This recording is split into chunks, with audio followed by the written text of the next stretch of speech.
네, 파이님들 안녕하세요. 초명입니다. 네, 지난 시간에 이어서 오늘도 사주에 따라 나는 어떤 배우자를 만날까에 대한 이야기를 풀어보려고 합니다. 제가 지금까지 금요화실론의 의미, 그리고 일지가 건강이나 배우자나 직업을 상징하는 이유, 그리고 정확히 지난 시간에는 일지가 비겁이거나 식상일 경우 나는 어떤 배우자를 만날 가능성이 높을까에 대해서 이야기를 했었거든요. 오늘은 일지가 재성이거나 관성이거나 인성인 경우에 내가 어떤 유형의 배우자를 선호하고 욕망하고 어떤 유형의 배우자를 더 만날 가능성이 높아지는지 여기에 대해서 이야기를 해보려고 합니다.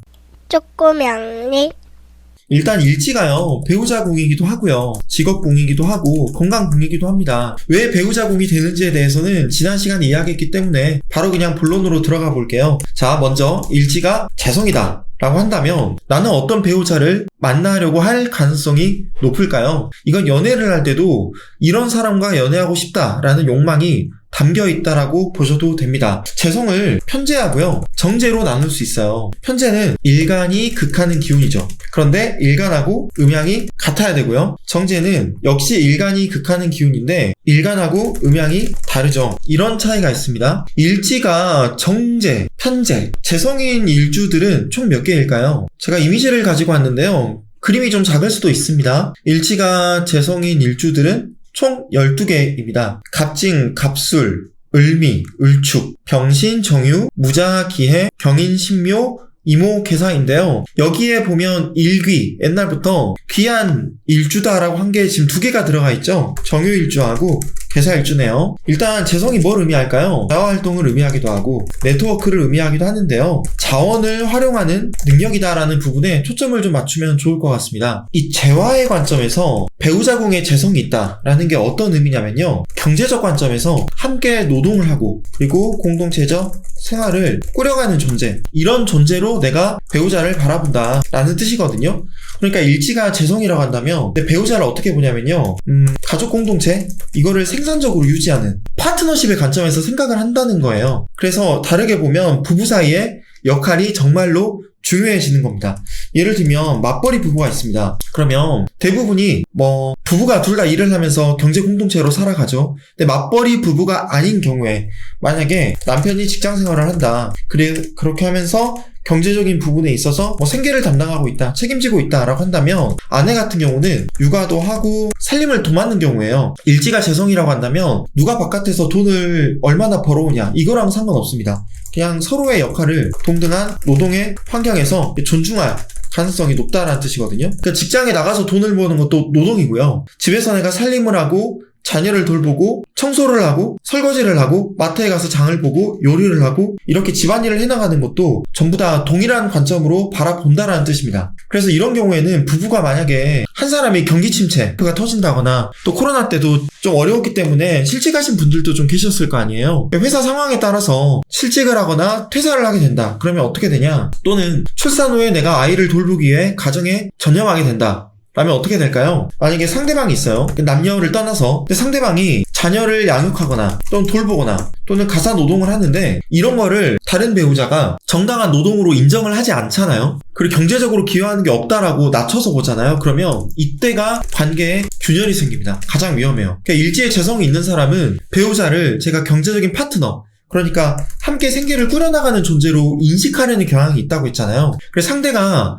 가사에 집중하고 있을 때 만약에 그 역할을 내가 노동으로 인정을 하지 않는다, 그러면 그때가 관계에 균열이 생기는 때입니다. 그러면 뭐가 중요할까요? 식상이 중요하죠. 왜? 식상이 재성을 생하니까요. 그렇게 해서 식상생지의 흐름을 만들어내야 되는 거거든요. 또 식상이 뭐냐, 이건 표현력을 의미하기도 하고 자녀 또는 육아 또는 가사, 의식주 이런 것들을 포함한 실질적인 생활 행위를 의미해요. 그래서 가족 공동체 안에서 일상을 꾸려가는 활동이 뭐냐, 그게 식상이거든요. 식상을 다르게 보면 의식주라고도 합니다. 그러니까 식상이 재성을 생해주는 구조가 식상생재잖아요. 이런 흐름을 만들어내야 돼요. 그래서 내가 상대방의 노동을 이해하고 존중할 수 있는 관점을 만들어야 되는 겁니다. 그게 관계를 지탱하는 힘이 되거든요. 대부분의 선생님들이 식상생재라고 한다면 그냥 단순히 돈을 번다, 재화활동이다 라고 생각을 하세요. 그런데 이걸 넘어서 내 가정과 가족을 실질적으로 부양하는 작용이나 활동으로 이해를 해야 합니다. 예를 들어볼게요. 내가 아이를 키워요. 아이를 키우기 위해서 그런 가정에 전념하면서 어떤 가계의 소비 그리고 재정 이런 것들을 효율적으로 관리한다고 할게요. 남편이 밖에서 돈을 벌어오고 재정 관리는 아내가 담당하는 경우가 있잖아요. 근데 아내에 초점을 맞추면 겉으로 드러나는 경제 활동은 없죠. 그렇지만 살림을 통해서 이게 식상이잖아요. 이걸 통해서 내가 생활 전반을 조율하면서 어떤 가정의 경제적인 안정성을 만들어내잖아요. 이것도 식상생재 활동이 될 수 있는 겁니다. 그리고 배우자의 사회활동을 내가 뒷받침하겠다. 그래서 뭐 내조를 한다라고 한다면 어쨌든 가정의 기반을 내가 튼튼하게 다지는 활동을 해야 되는 거잖아요. 그게 또 뭘까요? 식상이죠. 그래서 배우자가 사회적으로 경제활동을 할 수 있는 흐름을 만든다. 거기에 일조하는 게 식상생재입니다. 그래서 내가 직접적으로 돈을 벌지 않는다 하더라도요. 자녀의 학습을 돕거나 또는 뭐 정서적으로 안정된 환경을 조성한다. 이런 것 역시 매우 중요한 식상의 활동인 거예요. 그래서 양육 또는 돌봄 활동을 통해서 가족을 실질적으로 운영하는 그 식상의 힘이 내 가족이라고 하는 울타리를 사회적으로 지속 가능하게 만든다는 거거든요. 이게 바로 식상생재의 흐름이고 이렇게 하셔야 된다는 거예요. 가정이라는 공동체 안에서 식상의 에너지가 건강하게 발현될 수 있도록 이해해주고 존중해주고 지지해야 된다라는 뜻입니다. 다음은 일지 관성입니다. 일지가 관성인 일주도 역시 12개가 있겠죠. 갑신, 을유, 병자, 정해, 무인, 기묘, 경호, 신사. 그 다음에 수일간들은 4개가 있어요. 임진, 임술, 개미, 개축 이렇게 해서 일지가 관성인 게 총 12개가 있습니다. 여기서는 예전에 일기라고 했던 일주가 정해 일주 하나 있네요. 관성은 정관하고 평관으로 나뉩니다. 일간을 극하는 기운인데 음양이 같다. 그러면은 이게 평관이고요. 똑같이 일간을 극하는 기운인데 음양이 다르다. 그러면 얘가 정관이죠. 관성이 의미하는 게 뭘까요? 제도, 질서, 법규, 시스템, 그리고 다른 사람의 시선도 해당이 되고요. 울타리를 의미하기도 합니다. 만약에 관성이 배우자 궁에 있어요. 일지에 있어요. 그러면 어떤 사람을 가장 선호하냐, 이상적으로 여기냐, 자신의 가치를 안정적으로 유지시켜 줄 수 있는 사람을 이상적으로 여기는 경향이 있습니다. 물론 일지가 같은 관성이라 하더라도 평관이냐 또는 정관이냐 여기에 따라서 선호하는 배우자 유형이 조금씩 달라질 수 있어요. 만약에 일지가 평관인데 이때 나는 어떤 배우자를 선호하냐, 무엇보다도 나를 빛나게 해주는 배우자를 선호합니다. 일지가 평관인 여성분의 경우에는 키 큰 남자를 만난다거나 좀 잘생긴 남자를 만난다거나 외모가 좀 반듯하기를 원해요. 왜냐면 평관이 나를 드러내는 수단이 되거든요. 평관이 강한 분들은 직장을 들어가더라도 직장이라고 하는 이 울타리하고 나를 등치시킵니다. 그래서 너 직장 어디 다녀 하면 나 삼성 다녀, 나 애플 다녀, 나 구글 다녀, 이런 식으로 조직과 나를 동일시해요. 그게 연애할 때도 마찬가지입니다. 여성이라고 한다면 연애의 상대로서 상대방의 키가 크거나 외모가 반듯하기를 원하는 이유가 그래야 내 가치가 높아지기 때문이에요. 이걸 나쁘게 볼 필요가 없습니다. 평관을 다르게 보면 명예나 브랜드나 간판이라고 하잖아요. 그래서 상대를 통해서 나 역시 사회적으로 어느 정도 영향력을 갖게 되기를 갈망해요. 그래서 결혼 상대를 만약에 구한다라고 한다면 검사나 변호사나 의사나 성공한 사업가나 이렇게 사회적으로 좀 인정받는 지위를 가진 사람, 이런 사람들에게 끌릴 가능성이 매우 높습니다. 그러면 일지가 정관인 경우에는 어떤 배우자를 또 선호할까요? 물론 배우자의 외적 조건을 따질 수는 있어요. 근데 그거보다는 조금 청렴하고 바르게 살아간다, 이런 거를 더욱더 중요하게 여깁니다.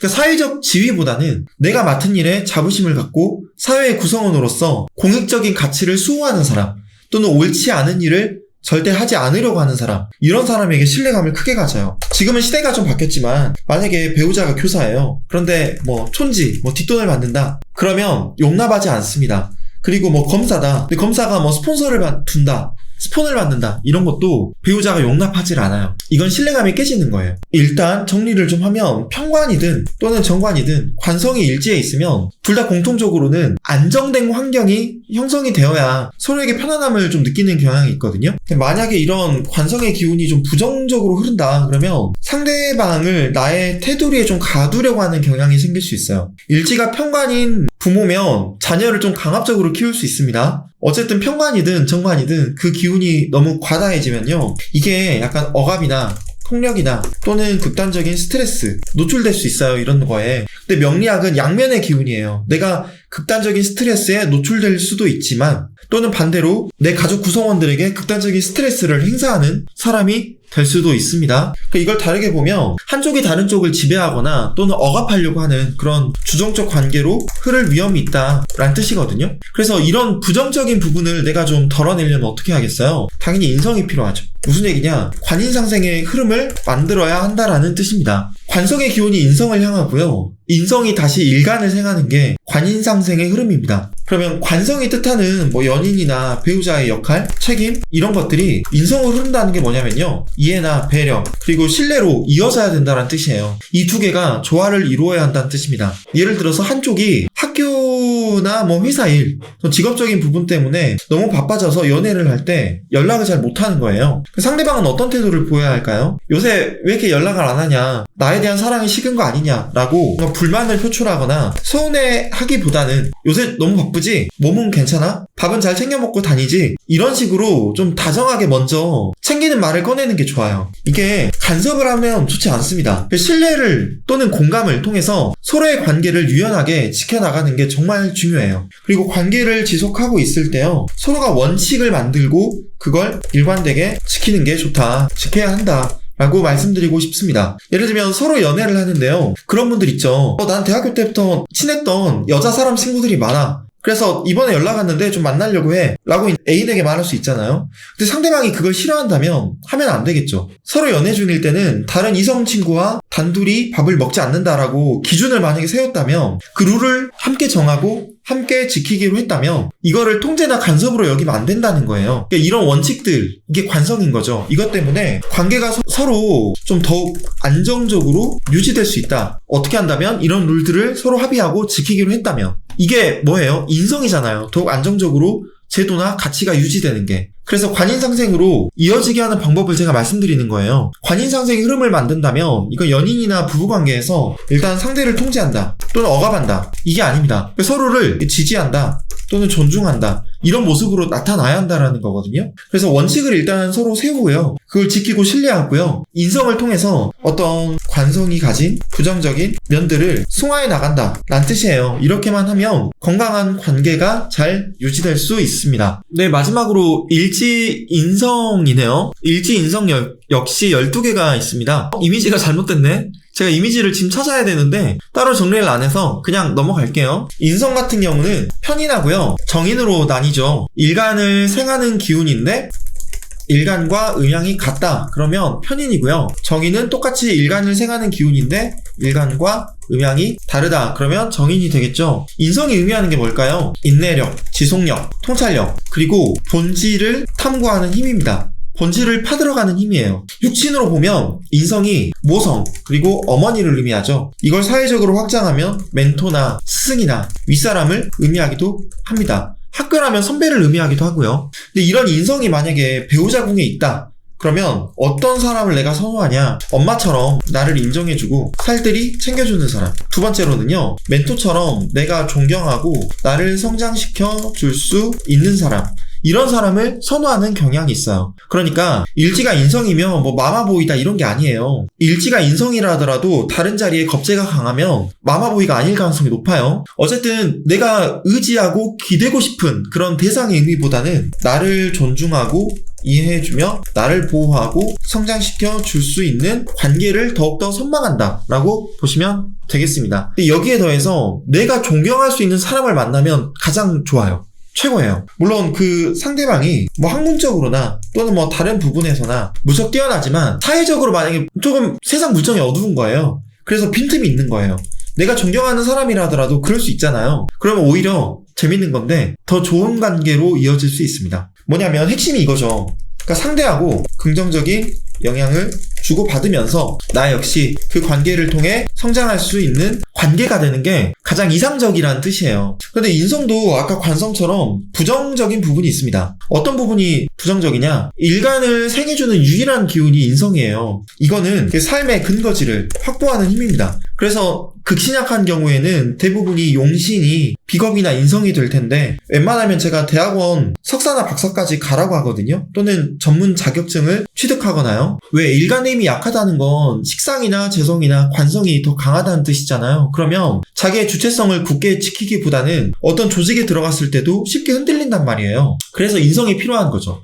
근데 인성도 너무 과다해지거나 또는 일간이 약해요. 과다한데 그러면 인다신약이 되잖아요. 이런 경우에는 인성의 부정성이 크게 두드러질 수 있습니다. 어떤 부분이냐? 의존성, 그리고 뭔가를 결정할 때 어려움을 겪는다거나 또는 책임을 전가하는 특성들이 나와요. 이게 관계에도 위험 요소로 작용을 합니다. 이때는 또 어떻게 해결해야 되냐? 인성이 비겁으로 흐를 수 있도록 비겁의 기운을 키우는 것이 매우 중요합니다. 비겁은 뭘 의미하죠? 자립성, 주체성, 독립성을 의미하죠. 비겁은 자아를 건강하게 확보하는 힘이 돼요. 그리고 나를 삶의 중심으로 바로 세우는 게 바로 비겁입니다. 근데 인성이 만약에 강하게 작용한다? 그러면 상대방이 내 일을 해결해주면 좋겠다 이런 걸 바란다거나 정서적으로 지나치게 의존하는 경향이 생길 수 있거든요. 그래서 인성이 일지에 있는데 너무 과다한 분이면 어려운 일이 생기더라도 이 일은 내가 혼자서도 해결할 수 있어, 힘들지만 내가 스스로 감당할 거야, 이런 식으로 이런 태도를 갖고 스스로 책임지려고 하는 노력을 다 해야 돼요. 그래야 비겁의 긍정적인 부분이 충분히 발현됩니다. 사실 이 비겁은요, 어떤 긍정적인 특징이 있냐면 관계 안에서 건강한 거리감을 형성해요. 그래서 더 안정적이고 지속 가능한 관계를 만들어냅니다. 다른 사람들과 관계에 있어서 휘둘리지 않는 사람을 보면요, 신왕이에요. 신왕. 너무 신강해도 좋지 않고 너무 신약해도 좋지 않고요, 신약하든 신강하든 어쨌든 일간의 뿌리가 지지에 튼튼한 사람, 그래서 자기의 주체성을 굳건하게 지킬 수 있는 사람, 그게 신왕한 사주의 특징이거든요. 그러니까 인성의 의존성을 건강한 방향으로 전환시킬 수 있는가, 이게 인생비의 핵심이라는 거죠. 인성의 기운이 비겁으로 흐를 수 있게 해야 한다는 뜻입니다. 제가 오늘은 일지가 재성이거나 관성이거나 인성인 경우에 어떤 배우자를 선호하게 될 가능성이 높은지, 그리고 연애를 하거나 결혼 생활을 유지할 때 어떤 부분이 위험하고 어떻게 해야 그 위험성을 덜어내고 관계를 더 건강하게 만들어갈 수 있을지에 대해서 말씀을 드려봤습니다. 마지막으로 제가 2가지만 짧게 말씀드리고 영상을 끝낼게요. 제가 올해 초에요, 초명의 사주명리 초급반 하고요, 중급반 수업을 진행했는데 이걸 VOD로 편집해서 라이브 클래스에서 판매를 하고 있습니다. 사주명리학을 진지하게 공부하려고 하는 분들이 계신다면 라이브 클래스에서 제가 무료로 공개한 영상들을 한번 보시고 VOD 수강을 할지 안 할지 결정해보시면 좋을 것 같고요. 2번째로는 제가 7월 15일 화요일부터 초명의 사주명리 2기 고급반 수업을 개강을 하게 됐어요. 고급반 수업에서는요, 원국과 대세운의 합, 충, 형을 어떻게 해석해야 되는지, 그리고 사주명리학에서는 좀 타이밍이 중요하다고 생각을 하거든요. 내가 사업을 하거나 투자를 하거나 이직을 하거나 연애를 하거나 대학교 입시로 수능시험을 보거나 등등 삶의 중요한 일들을 행함에 있어서 언제가 가장 유리하겠느냐, 그걸 알아보는 게 뭐냐면 억부용신이에요. 억부용신. 이걸 행운용신이라고도 하거든요. 내 사주의 행운용신이 무엇인지 이거를 판별할 수 있는 수업을 진행하려고 합니다. 물론 용신도 억부뿐만 아니라 조우나 전왕이나 통관이나 건강 등 여러 가지 용신들이 있거든요. 함께 좀 깊이 있게 배우는 수업을 진행하려고 합니다. 제가 오늘 준비한 영상은 여기까지고요. 전 다음 시간에 다른 영상으로 또 인사드리도록 하겠습니다. 고맙습니다. 지금까지 초명이었습니다. 그럼 안녕히 계세요. 빠잉!